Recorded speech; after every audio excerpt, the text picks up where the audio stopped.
Hello, welcome to the Auburn Medical Group YouTube program with myself, Dr. Mark Vaughn, and,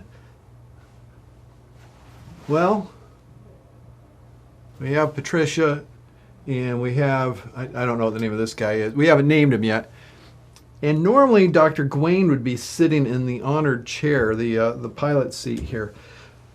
He's on his way. He's actually helping out because we have a new nurse practitioner. You can see her on our website, auburnmedicalgroup.com. Megan Mobley. She's actually seen, I think she's seen a patient in the room right next door to our studio here.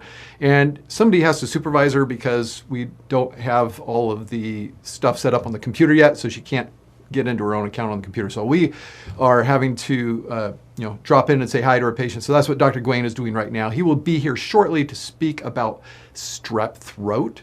So in the meantime, we will have some fun. And actually, I won't be able to comment or refer to your comments or read them until he gets here. But in the meantime, I'll show you a picture and a video that are going to be referenced later on. We'll probably show them again too. But what I want to show you is what is not strep throat to start with. First, we'll show you not strep throat. So this is something else. Hey, Dr. Gawain, welcome. Look, I'm here. Look what we have. The whole time. So I'm going to ask our viewers to tell us what this is instead of strep throat. Let me bring this up so I can see their comments here. Now, the reason we're talking about strep throat is because the Dr. Green Knight blog for this week, written by Dr. Gawain Vaughn, talks about strep throat. So this is, let me get set up here, and then we'll be able to do it. So if I do this. All right. See. All right.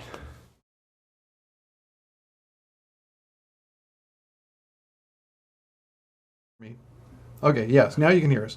So when we're looking at this, you're seeing something in the back of the throat there. Oh, I see it. There's an arrow just to make it all the more clear what it is. We're looking back. You to tell us what was that in the back of the throat. So go ahead and put it in the comments on the chat, and Dr. Gawain will let us know if you get it right. Of course, live chat is active if you want to be on the live. If you, what did I call it? Did you say live chat? Live chat. All of it's live. Please correct him by giving us a super chat. By giving us a super chat. There you go. Nice. And thank you for those of you who are channel members. We'll also pay very special attention to you. Okay. What do you right. Izzy Dorman says tonsil stone. Oh, man. You guys are good. We cannot get anything past them. We call it strep throat. We have this intro about strep throat. We show that. And you get it right. Right. So who was that that got that? Izzy Durman. Izzy, man. Durnan, you know your throat disorders. Strong word. Very good. Have you ever had one of those before? Yeah, maybe. Maybe that's where Izzy knows it from. Before. Yeah. I've had it before. And that video is actually one that we have on the website. All right. Where you can see us actually dislodging it. Does it pop out?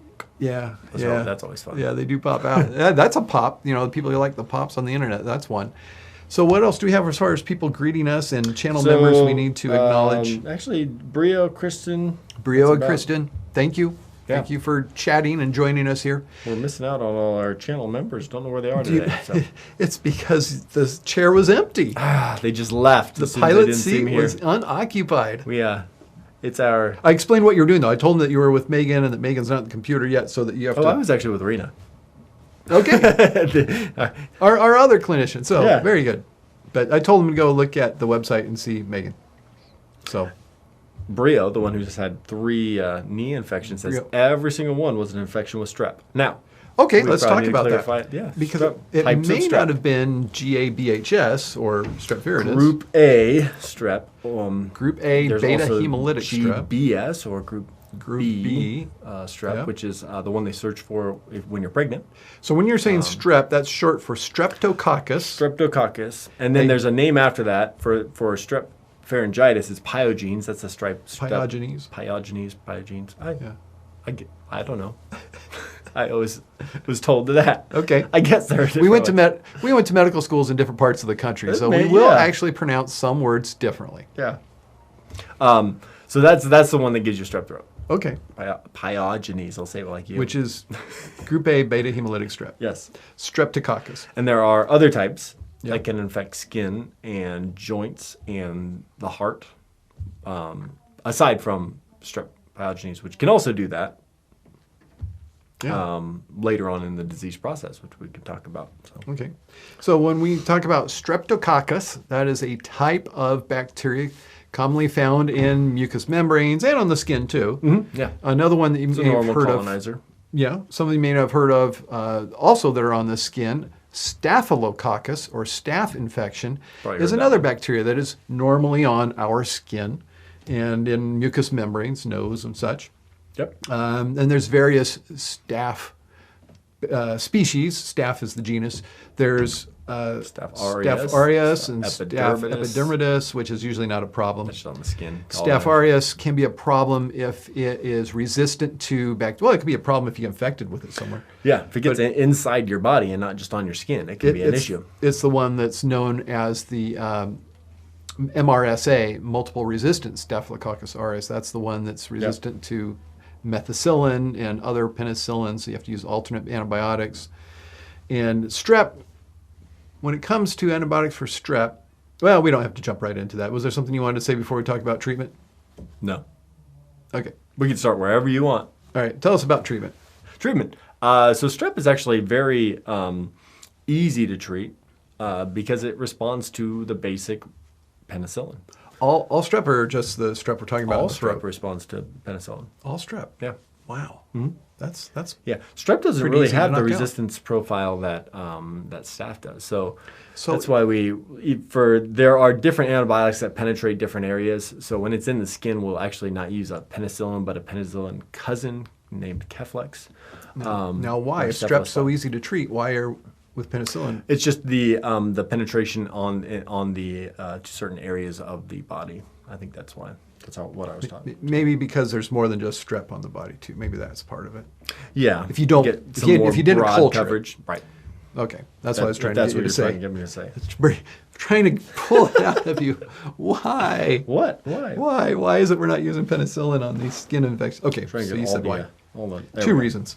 Yeah, but for strep throat, penicillin works great. It's a 10-day course.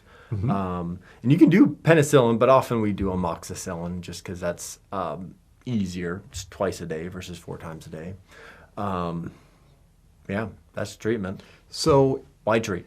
I was going to say, if it's so easy to treat it and it's such a specific antibiotic, why don't we just throw penicillin at every sore throat? Because it could not be that. It could just be a viral infection, in which case you would be exposing all the other bacteria in your body to penicillin and allowing them to create resistance, like Staph aureus. And that's how we got the MRSA, by too much penicillin, where it saw that and made changes to its structure so that it cannot be killed by penicillin. So if there's just a wholesale prophylactic, meaning without an infection, just preventive, prophylactic treatment with these antibiotics of all of the livestock in the world here, why do we bother with treating humans differently? Because I'm a doctor and I've sworn to be a steward with antibiotics. Okay. I don't have an answer to your question, Mr. Let's Get Political. Again, every single week. That's why they show up. Maybe we don't need so much production of livestock. That's why the people show up. Maybe it'd be better for us if we didn't have to. Maybe if we had a plant-based diet. Throwing it out there, still good for you. Yes, thank you. All right, back to strep. Do they immunize fish in fish farms? Do they pick up the fish and give them shots? Give each of them a big old shot. Do they have them roll up their T-shirt and their little fishy T-shirt fin and give them a? Here's the fin's kind of small to do that. Antibiotic. There's not a lot of deltoid muscle in a fin. See, what I'm trying to get to is why are we the lean meats are better. Is that what we're saying? It may not make sense at all, but yeah, I don't think it does. In my mind. In your mind, it does. Anyways, I'm sorry. I interrupted. What if somebody's allergic to penicillin? Oh man, sorry. No, we've got some backup. The reason we use penicillin is because it's so narrow spectrum. It means it treats the strep and will not kill everything. So on we your do body. have an option. So we do have for some backups, the but penicillin they allergic unfortunately people. Okay. expand that coverage and kill a bunch of other things, and I'll expose the other bacteria in your body to those other things, so that you can get some resistance. So there is an option. You're not up a creek if you're allergic to penicillin. And it's not that bad. No. It's a little broader coverage. It's not that we're shooting a bazookas. It's not the big guns. It's Yeah. erythromycin. Erythromycin? Clindamycin. Clindamycin. There That you go. works. That's Even a Z-Pack will work. yeah. Yeah, you got some coverage there. Yeah, Z-Pac's got more coverage, so you don't have to go quite that far. But Right. but that's what we usually do. Because it's easy. It's once a day for 3 days. I mean, how can you? It's pretty easy to take.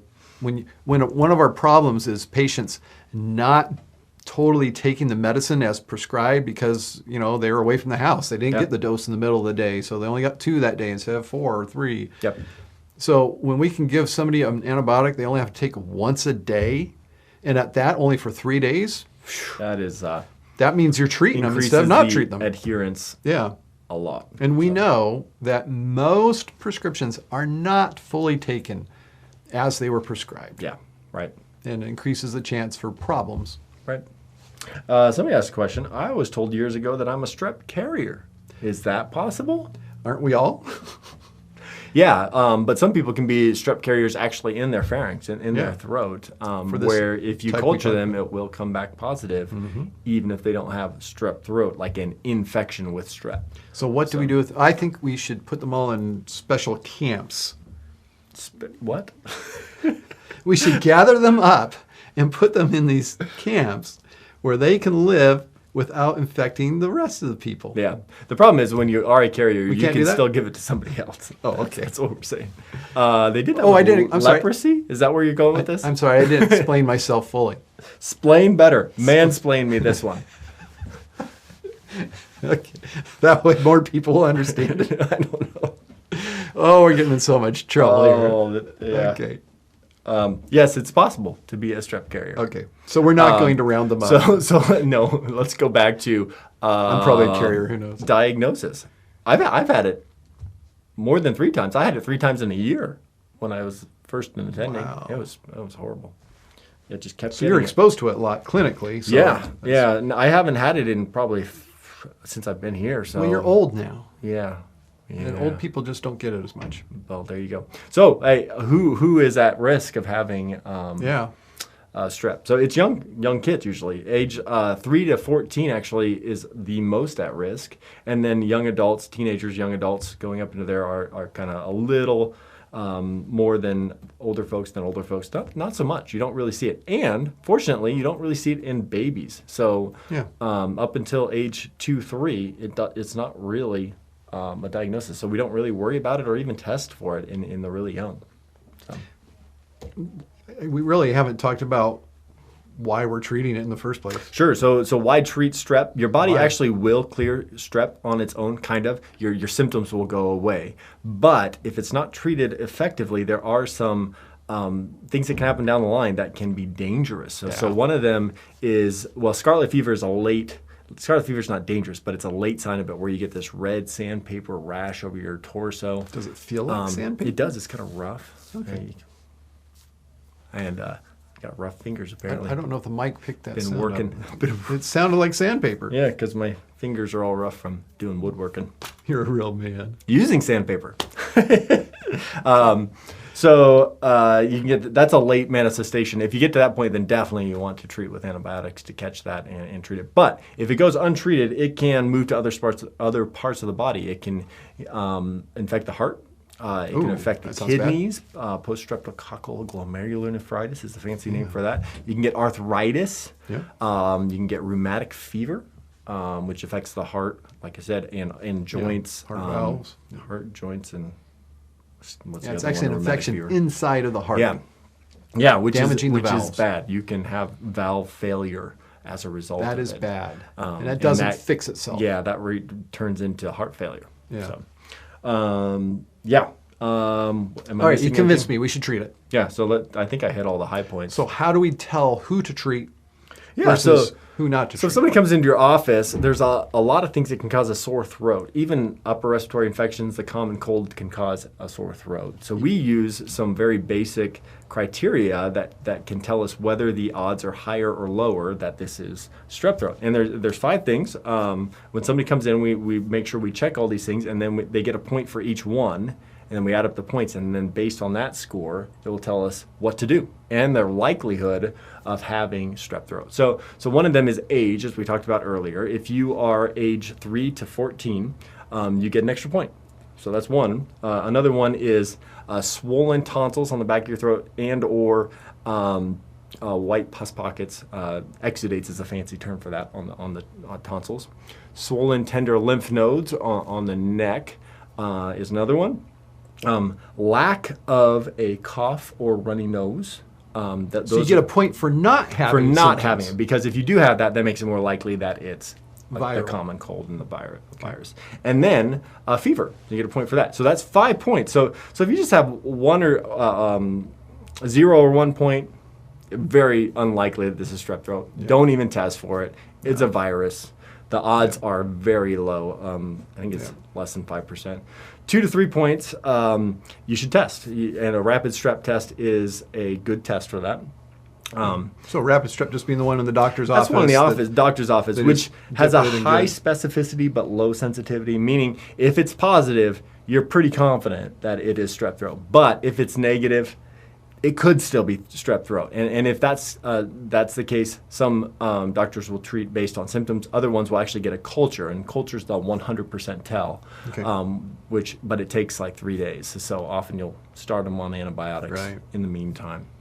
That's 2 and 3. If it's 4 or 5, then it's up above 50% likelihood that they have strep throat. And in that case, you can test, but it's probably a good idea to treat just based on symptoms. It's interesting you bring that up, because I noticed that one of the things that we are watched for as physicians is whether or not we test. Right. Before applying antibiotics. That's an insurance thing, so I do still test. It's a little controversial. But if it's negative and they have 4 to 5 points, I'm still going to treat them. Which is fine. It was just they wanted you to at least look first. Yes. Mm-hmm. Yeah. So there you go. So the in-office test, the rapid strep test, is the one we use. We don't. I don't send it off for culture. Do you ever send it off for culture? I rarely do a culture. Yeah.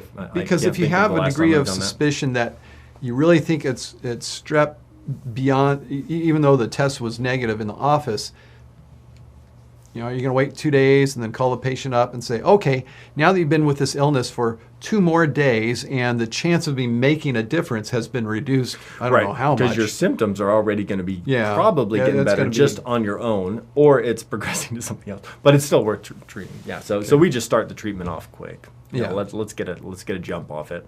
So you were describing a set of criteria called the Centor criteria, Centor, I believe. Yep. Mm-hmm. Dr. Centor. You mentioned this in your blog post. Yeah. What I was going to let our viewers know is a little secret that they can get into, a little doctor's tool that they have access to. Which there's actually access. And they can actually play with it themselves. I made a quick link on my blog to it. You did? Yeah. You can click. If you click on where it says Centor criteria, if you click on that, it'll take you to MD Calc. So you can do this on yourself. So you could even do this on yourself at home to see. So if you have 0 or 1 and you click through 0 or 1, okay, probably a virus. I probably don't need to go see the doctor. And then you can kind of triage yourself at home. If it's 2 or above, you probably should see a doctor. If someone were to do that and then they get strep because I didn't do anything. Because you didn't do anything. Always ask your doctor. Because they were that 5%. Now you're responsible if you said they're okay not to go. There you go. So I would not say you're okay not to go. I would just say that's the criteria we use to make that decision. Yep. I'm not telling you to do it. Seeing a doctor is always the best. There you go. It's the best. Seeing the doctor digging. is the best. Keep digging. You're right. Yeah. Just letting you know. I'm just going to leave it there. It's always the best practice. We follow the Centor criteria that you can have access to, and you can look at, and you can know exactly what we're using. Right. Now, how you feel is kind of a lot. If you feel pretty crummy, probably should see a doctor. If it's just, I got a sore throat and a runny nose, Yeah, Eh. and then they're septic from a UTI. I don't know why it's connected, but Why? Yeah, Yeah. good question. and Centor also, yeah, it's for specifically a sore throat and not to Yep. be applied Oh, yeah, yeah. to other things that are you- going on, yeah. which we're supposed to pick up on. Right. But you can look at it. It's for a So do we have any throat. comments that are really astounding from our No, not members really. or our super chats? I don't know where all our members are today. Where are our members today? Yeah. Anyway, those of you who are commenting, you too can become a channel member. Just letting But you know people that. were commenting on antibiotics not being used for ear infections. Now that's something completely different. Yeah, let's and talk a about that. different, And a different bug that causes that, and that's actually usually viral. So most of the time, you don't need antibiotics for an ear infection. Used to be that a lot of ear infections were caused by bacteria, and now the most those bacteria that were most common ones causing vaccinated the kids are against. all vaccinated against them. Yeah. So we really, So if you're not vaccinated, yeah, then perhaps you might actually have those you bacteria may have inside of those, your and ear. you may Yeah. need antibiotic. But if you're So- properly vaccinated, it's probably a virus, and it's probably going to go away. So they have this so-called wait and see approach, or WASP, as some people shorten it. You never heard that before? WASP? I've heard Wait it, and see. not in this context. Wait and see. What's the P for? You said approach. That would be WASA. Why is it? What's the P? Yeah. Plan? Well. Wait and see plan. Maybe that's Oh, it. wait and see plan. So it's Anyway. not Anglo Western Anglo-Saxon Protestant. Yeah. white Anglo-Saxon. Okay. Protestant. White Anglo-Saxon. Okay. Yeah, that also is WASP. Also. Can I say also again in a sentence? Anyway, The wait and see approach, there I did it, is what we're most often encouraged to try from people that are teaching doctors. And that is to, if it's done correctly, we explain to the patient or the parent more commonly when we're talking about the ear infection, that your child is 2 to 3 times more likely to get diarrhea if they get treated with antibiotics than if they don't. But the other side of it is there's a very small increased risk of them having a little loss of hearing if they don't get treated with antibiotics for their ear infection, but it's very small. So 2 to 3 times more likely to get diarrhea, very, very small chance of having problems later on. Well, we let the It's- parents choose. And Yeah. most often they're going to say, okay, let's do the wait and see approach. And wait and see means that you call back up Yeah, or and if it have the is- child reevaluated in a couple days if there's any changes. And then you use the antibiotics at that point. yep. Yeah, but that's for ear infections. For the throat, we usually have the answer right then. At least we do, because we don't culture and then wait. Yeah. Yeah. So we went over Centor criteria, went over why to do it. We showed one alternative diagnosis, that tonsil stone that's not the pus-covered tonsils. right. So you can have a white spot on your tonsil that is not. You can also have big swollen tonsils. You can have swollen lymph nodes. You can have fever and fatigue. You can have tonsils so big they're touching and just covered with pus. And it's not strep. And Yeah. in fact, if you treat the person with penicillin, you will cause a rash in the patient rather than prevent one.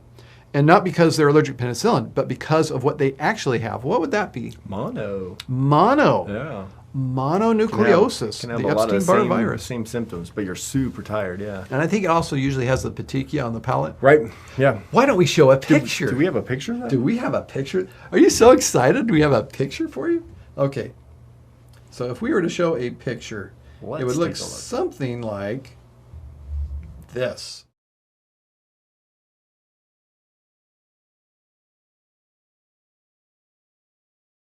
Palatal.